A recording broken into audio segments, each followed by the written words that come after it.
Hello everyone, my name is Rahul Rai. Welcome to my YouTube channel. I hope you are doing well in your life. आज की इस video में जो topic हम discuss करने वाले हैं वो है किंगडम मोनेरा। प्रीवियस वीडियो में हमने बायोलॉजिकल क्लासिफिकेशन, उसकी नीड्स और एडवांटेजेस के बारे में ब्रीफली डिस्कस किया है। अगर आप इंटरेस्टेड हैं तो मैं आपके लिए लिंक जो है वो डिस्क्रिप्शन में दे दूँगा, आप जाके चेक कर सकते हैं। तो आज हम जो कॉन्सेप्ट पढ़ने वाले हैं वो है किंगडम मोनेरा। R.H. विटेकर ने हमें 5 किंगडम क्लासिफिकेशन सिस्टम दिया था, इसमें जो पहला किंगडम था वो था मोनेरा। तो मोनेरा को आज हम ब्रीफली डिस्कस करेंगे, इसके अंदर कैसे ऑर्गेनिज्म पाए जाते हैं और उनकी क्या क्या कैरेक्टरिस्टिक्स होती हैं, ये सब आज हम इस वीडियो के अंदर कवर करने वाले हैं। तो हम स्टार्ट करते हैं बेसिक कॉन्सेप्ट से, जो कि सबसे पहले ज़रूरी है हमें जानना, वो है कैरेक्टरिस्टिक ऑफ मोनेरा। मोनेरा के अंदर जो बेसिक कैरेक्टरिस्टिक है वो है कि वो जो ऑर्गेनिज्म मोनेरा के अंदर पाए जाएंगे वो होंगे यूनिसेलुलर और माइक्रोस्कोपिक ऑर्गेनिज्म, और साथ ही वो होंगे प्रोकैरियोटिक। प्रोकैरियोटिक से यहाँ पे मेरा मतलब है कि न्यूक्लियर मेम्ब्रेन जो है, जो जेनेटिक मटेरियल को कवर करती है, वो यहाँ पे नहीं होगा, मतलब कि ट्रू न्यूक्लियस यहाँ पे अब्सेंट होगा। साथ ही साथ organelles like mitochondria, endoplasmic reticulum, Golgi bodies, ये सब यहाँ पे अब्सेंट होंगे। राइबोसोम्स होंगे बट 70s होंगे, ये आगे चल के अभी हम डिस्कस कर लेंगे। साथ ही साथ मोनेरा के अंदर बैक्टीरिया, जिन्हें हम यू बैक्टीरिया भी कहते हैं, यू बैक्टीरिया से मेरा मतलब है ट्रू बैक्टीरिया से, साइनोबैक्टीरिया जिन्हें हम कहते हैं blue green algae, Archie bacteria मतलब कि एंसेंट बैक्टीरिया जो बहुत ही पुराने टाइम से पाए जाते हैं, बहुत ही ओल्ड होते हैं ये, और कुछ स्मॉलर ग्रुप्स लाइक माइकोप्लाज्मास और एक्टिनोमाइसिटीज, ये सभी मोनेरा के अंदर पाए जाते हैं। हम स्टार्ट करते हैं बैक्टीरिया से। बैक्टीरिया को सबसे पहले डिस्कवर किया था एंटोनी वॉन ल्यूवेनहॉक ने। इन साइंटिस्ट ने सबसे पहले बैक्टीरिया को डिस्कवर किया। साथ ही साथ स्टडी ऑफ बैक्टीरिया को हम कहते हैं बैक्टीरियोलॉजी, और बैक्टीरिया एक माइन्यूट यूनिसेलुलर प्रोकैरियोटिक और माइक्रोस्कोपिक ऑर्गेनिज्म है। ये है एक basic introduction related to bacteria. अब हम जान लेते हैं कि बैक्टीरिया हमें कहाँ कहाँ पर पाए जा सकते हैं। तो bacteria are ubiquitous in nature, मतलब कि कहीं भी किसी भी पीएच पर, किसी भी टेम्परेचर पर हमें बैक्टीरिया मिल जाएंगे। For example like rocks, hot spring water, in air, soil, कहीं पर भी हमें बैक्टीरिया मिल सकते हैं। साथ ही साथ शेप की बात करें तो कुछ बैक्टीरिया की शेप कांस्टेंट होती है और कुछ की टाइम टू टाइम चेंज होती रहती है। तो जिनकी चेंज होती रहती है शेप, उन्हें हम प्लियोमॉर्फिक बैक्टीरियाज भी बोल सकते हैं। ठीक है, अगर हम कुछ कांस्टेंट शेप्स की बात करें तो कांस्टेंट शेप्स में आते हैं कोकस, बैसिलस, स्पाइरलम, विब्रियो। अब इन सबको थोड़ा डिस्कस करें और इनके स्ट्रक्चर के अकॉर्डिंग हम इन्हें जान लेते हैं। तो कोकस जो है वो बेरी शेप्ड, या आप बोल सकते हैं सर्कुलर होते हैं कुछ कुछ, ठीक है। साथ ही साथ बैसिलस जो होंगे वो रोड शेप्ड होंगे, स्पाइरलम थोड़ा स्पाइरल होंगे। अभी कैसे हैं आप ऐसे नहीं समझ सकते, तो इसे डायग्राम की मदद से समझते हैं। साथ ही साथ कुछ एग्जाम्पल मैंने यहाँ पे मेंशन कर रखे हैं जो आपको हेल्प करेंगे एग्जाम में लिखने के लिए।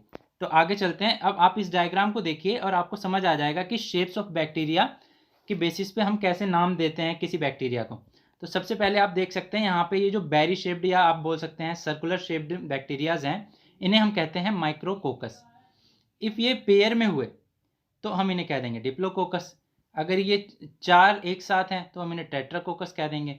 अगर ये एक चैन की फॉर्म में जुड़े हुए हैं तो स्ट्रेप्टोकोकस कह देंगे, या एक गुच्छा या कॉलोनी बनाए रखी है तो स्टेफिलोकोकस कह देंगे। और ये सार्किना, सार्किना आप बेसिकली याद रखिए कि जब 8 सेल आपस में मिलकर एक स्ट्रक्चर बनाती हैं तो आप उसे सार्किना बोल सकते हैं, बट वो बेरी शेप्ड या सर्कुलर शेप होनी चाहिए। साथ ही साथ अगर बैसिलस देखेंगे तो ये रोड शेप्ड होते हैं। अगर ये पेयर में हुए तो डिप्लोबैसिलस हो जाएंगे। अगर एक दूसरे के पैरेलल एडजस्टमेंट हुई इनकी तो पैलिसेड बैसिलस हो जाएंगे। और अगर चैन के फॉर्म में एक दूसरे से जुड़े हुए तो स्ट्रिप्टोबैसिलस हो जाएंगे। स्पाइरलम मतलब कुछ स्पाइरल शेप, थोड़े तिरछे मिर्चे से होंगे। विब्रियो का मतलब है कि कोमा शेप्ड आप बोल सकते हैं, कोमा नाम से ये ज़्यादा फेमस होते हैं कि कोमा शेप्ड होते हैं ये वाले बैक्टीरिया। स्टार्क्ड है इसमें एक एक्स्ट्रा, और बडेड। स्टार्क्ड का मतलब है डंठल, आपने देखा होगा, डंठल सुना होगा वर्ड, या कुछ हुक टाइप के होते हैं उन्हें हम बोलते हैं स्टार्क्ड शेप्ड।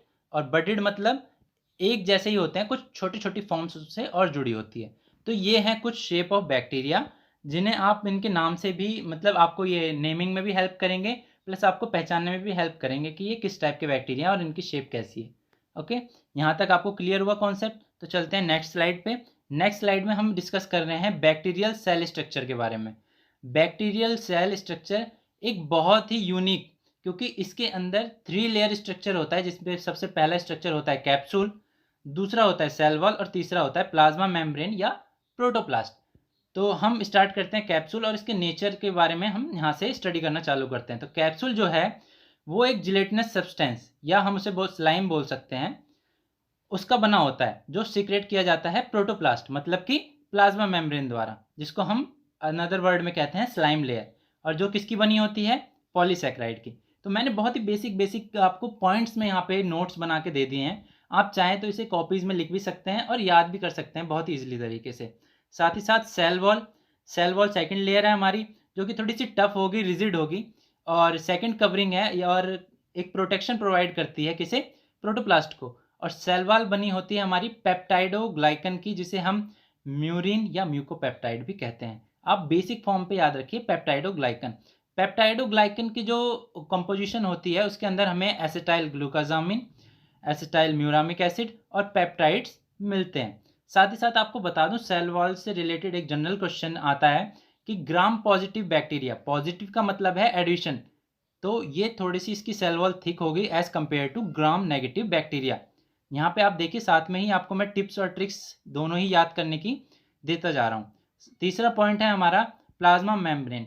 प्लाज्मा मेम्ब्रेन जो बैक्टीरियल सेल की होती है वो होती है थोड़ी थिन, इलास्टिक और सिलेक्टिवली परमिएबल मेम्ब्रेन। इसका मतलब है कि कुछ गिने चुने मटेरियल्स या आयंस को ही ये आने जाने की अनुमति देती है, और साथ ही साथ ये कंपोज्ड होती है फॉस्फोलिपिड और प्रोटीन्स की।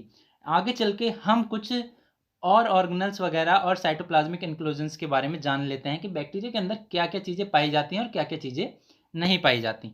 तो ये है एक बैक्टीरियल स्ट्रक्चर। आपको जैसे मैंने बताया कि 3 मेम्ब्रेन होती हैं इस पर। फर्स्ट जो रेड कलर की है वो है कैप्सूल, सेकेंड है सेल वॉल और थर्ड है प्लाज्मा मेम्ब्रेन। उसके बाद अंदर साइटोप्लाज्म है, ये आप प्रोकैरियोटिक होने की वजह से ओपन में पड़ा हुआ जीनोम है जिसके चारों तरफ कोई न्यूक्लियर मेम्ब्रेन नहीं है। राइबोसोम्स 70s वाले पाए जाएंगे, 80s नहीं पाए जाएंगे बिकॉज ये प्रोकैरियोटिक है। फ्लैजिला एक होता है और डिफरेंट टाइप ऑफ इसमें जैसे आपको मीजोसोम वगैरह मिल जाएंगे। तो आइए इसे ब्रीफली स्टडी कर लेते हैं और जान लेते हैं बैक्टीरिया के कुछ ऑर्गेनल्स के बारे में जो आपको एग्जाम में लिखने में मदद करेंगे। तो सबसे पहले हम पढ़ लेते हैं मीजोसोम। मीजोसोम जो है वो प्लाज्मा मेम्ब्रेन से बना हुआ एक स्ट्रक्चर होता है।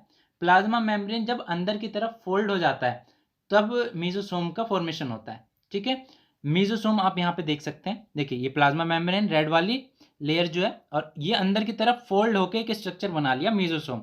अब ये जो मीजोसोम है इसकी स्ट्रक्चर फिंगर लाइक है और थोड़ी सी स्फेरिकल या विली फॉर्म आप अगर बोलेंगे तो फिंगर लाइक प्रोजेक्शन, जैसे कि इंटेस्टाइन आप आगे चल के पढ़ेंगे जब डाइजेशन वाला चैप्टर, तो आपको वहाँ पे पता चल जाएगा कि विली फॉर्म स्ट्रक्चर क्या होता है। वो फिंगर लाइक प्रोजेक्शन होती है लेकिन बहुत ही ज़्यादा नंबर्स में होती हैं। ठीक है, मीजोसोम है वो हेल्प करते हैं in the formation of septa. Septa का मतलब है एक लेयर या एक परत बनाने में जो सेल डिवीजन में हेल्प करती है, और साथ ही साथ ये पार्टिसिपेट करते हैं सेपरेशन ऑफ रेप्लिकेटेड न्यूक्लियोइड।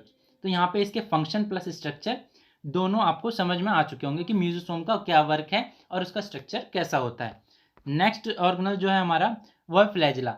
ये भी बहुत ही इंपॉर्टेंट ऑर्गेनल है। सबको आपको बस बेसिक ये लिखना है कि फ्लैजिला जो है वो एक थ्रेड लाइक स्ट्रक्चर है जो कि हेल्प करता है किसमें, मोटिलिटी या मूवमेंट में। साथ ही साथ आपको ये बता दें कि फ्लैजिला जो है वो बैक्टीरियल बॉडी से एक हुक लाइक स्ट्रक्चर से जुड़ा हुआ होता है। ये जो आप स्ट्रक्चर देख रहे हैं ये आपके लिए थोड़ा सा मुश्किल होगा समझना, लेकिन ये जो स्ट्रक्चर है, जो ये ब्लू और ये दो हुक टाइप स्ट्रक्चर है, और इससे फ्लैजिला जुड़ा होता है जिसे हम बेसल बॉडी या ब्लीफेरोप्लास्ट भी कहते हैं, या आप इसे बेलफेरोप्लास्ट भी कह सकते हैं। आप अपने हिसाब से इसे प्रोनाउंस कर सकते हैं कि क्या आप इसको नाम देते हैं।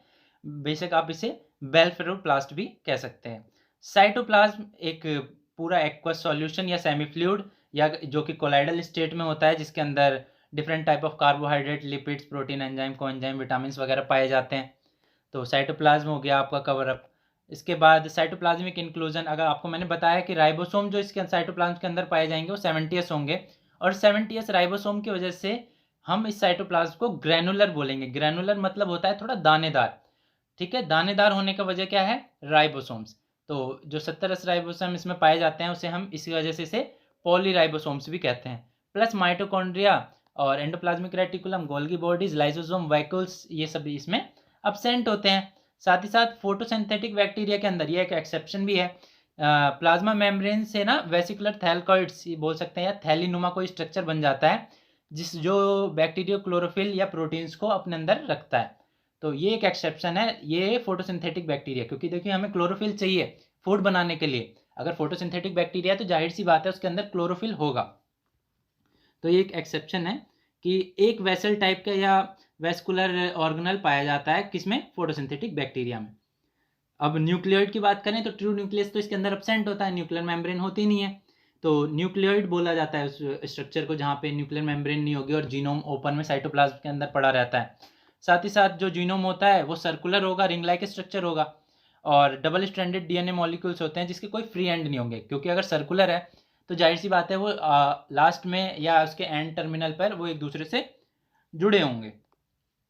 और कोई हिस्टोन प्रोटीन नहीं होता न्यूक्लियर मटेरियल को जो उसे बाइंड करके न्यूक्लियोसोम वगैरह बना के या उसे पैक कर दे, तो ऐसा कुछ नहीं होता है ये प्रोकैरियोटिक ऑर्गेनिज्म के अंदर।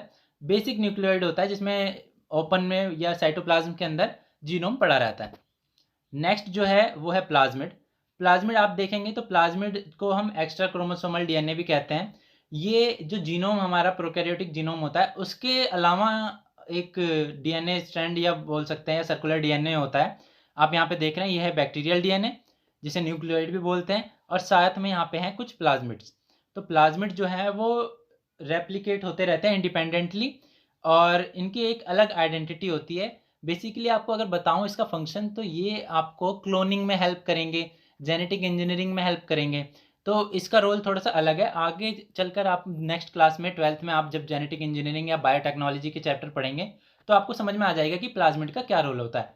अभी के लिए आप समझिए कि प्लाज्मिड जो है वो एक एक्स्ट्रा क्रोमोसोमल डीएनए है, मतलब जो जीनोम बैक्टीरिया के अंदर प्रेजेंट है उससे एक्स्ट्रा है, ठीक है।